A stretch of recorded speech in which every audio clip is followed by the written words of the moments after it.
Hi, we're going to look at Lesson 10, distinguishing the circumference and area.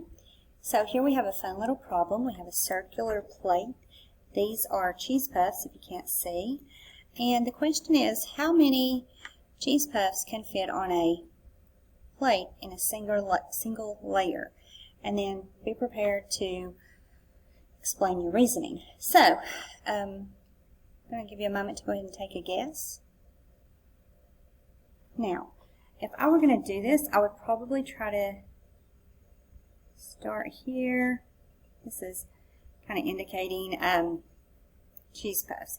Now, the reason that I'm doing this is because that's my radius.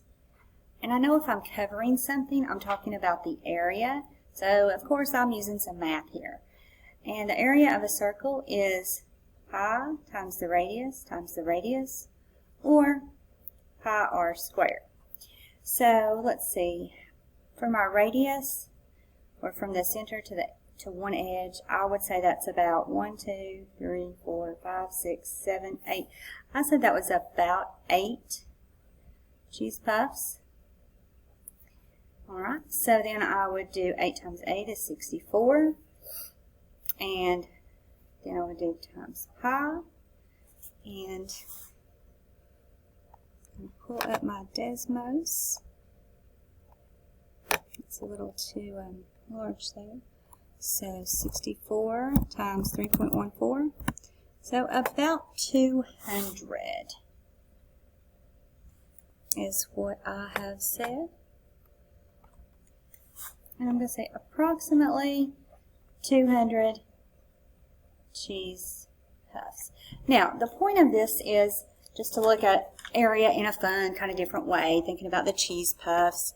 So, today our goal is to find the difference between circumference and area, to look at a situation and decide, does this situation represent circumference or area?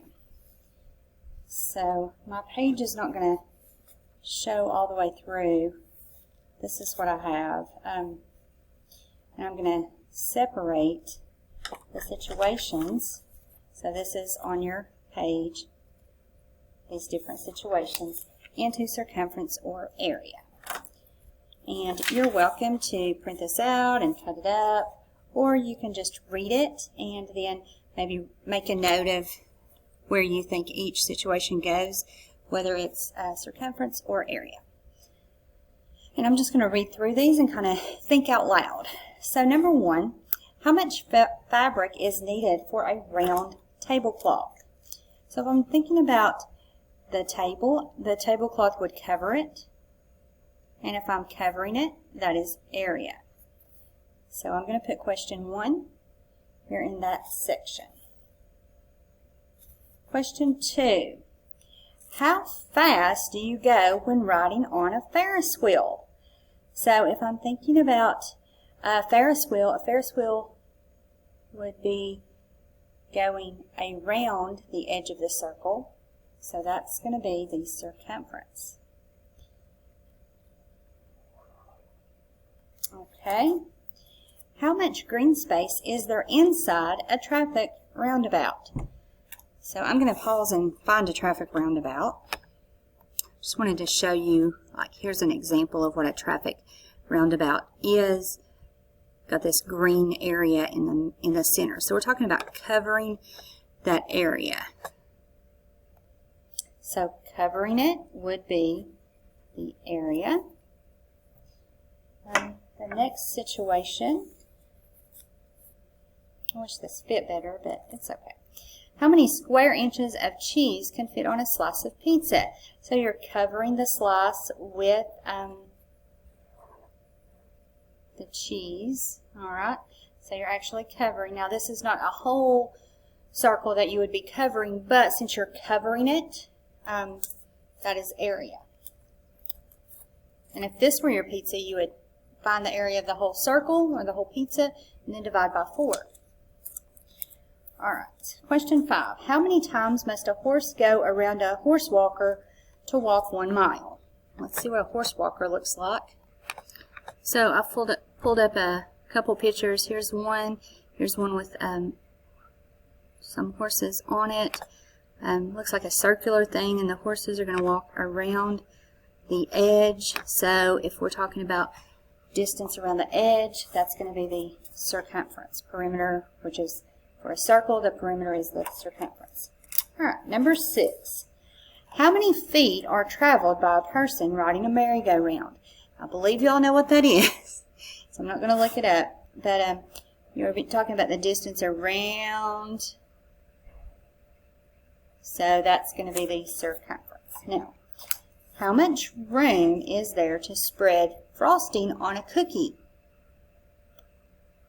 Covering the cookie with frosting area. How far does a unicycle move when the wheel makes 5 full rotations? So the unicycle, the wheel's going around. How far does it go? So that's the distance around. I would find the circumference and then times 5 for 5 rotations. So here we go. I am going to take just a moment and write those numbers down here as well. So we had situations 1 through 8 for circumference, 2, 5, 6, and 8. For area, 1, 3, 4, and 7. Just wanted to put that all together for you. Now, that was this activity here. We didn't estimate the measurements. If you're at school on the day that you do this, then we'll probably estimate. But we try to make these videos as concise as possible. Moving on. In the previous activity, you estimated the answers. Now, it says to create a visual display. I think that if you're doing this at home, this is going to be covered with your Ed puzzle, so you know this is okay. Analyzing circle claims. Here are 2 students' answers for each question. Do you agree with either of them? Explain or show your reasoning. So this is some critical thinking here. Number 1. How many feet are traveled by a person riding once around the merry-go-round? And here's the merry-go-round. Now Claire says the radius of the merry-go-round is 4 feet. So the distance around the edge is about 8 pi feet. And then Andre says the diameter of the merry-go-round is about 4 feet. So the distance around the edge is about 4 pi feet. So if we're talking about the distance around the edge, we've got to remember circumference is pi times diameter. Then let's think about, okay, so here's the merry-go-round. Claire said, what did she say? That the radius, this is Claire, she said the radius is 4 feet. And then Andre said what? The diameter was 4 feet. Okay. So let's think about a merry-go-round. I'm thinking a grown person is roughly 5 or 6 feet. So if a grown person laid down on a typical merry-go-round, I don't think that their head or legs would be hanging off. So I'm thinking that the 4 foot is too small, typically. That's my thinking. I'm thinking that if this radius was 4, the diameter is 8. So in that case, the circumference would be pi times 8, or 8 pi. And I'm thinking Claire is more reasonable for the merry-go-round. Now, the next question, how much room is there to spread frosting on the cookie? So let me back up just a second.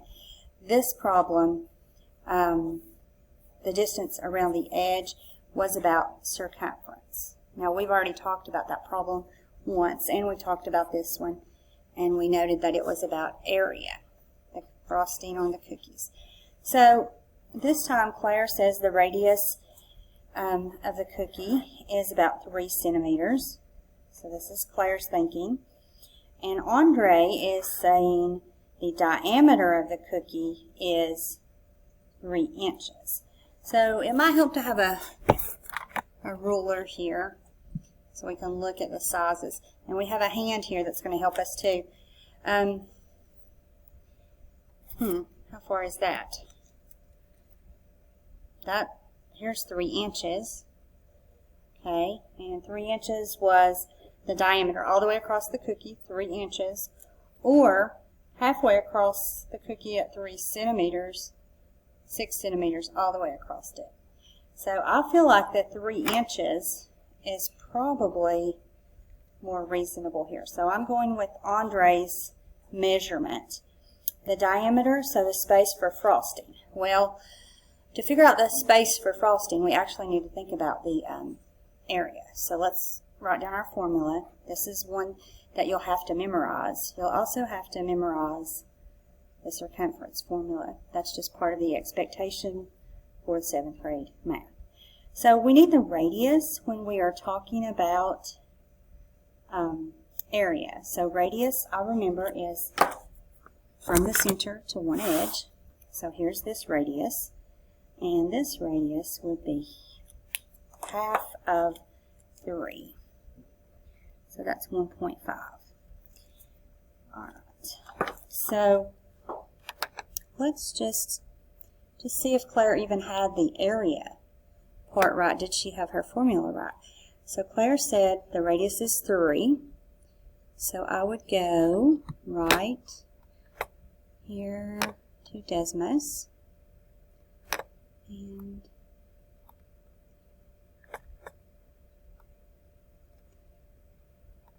okay, so Claire said it would be 3 times 3, that's radius, times pi.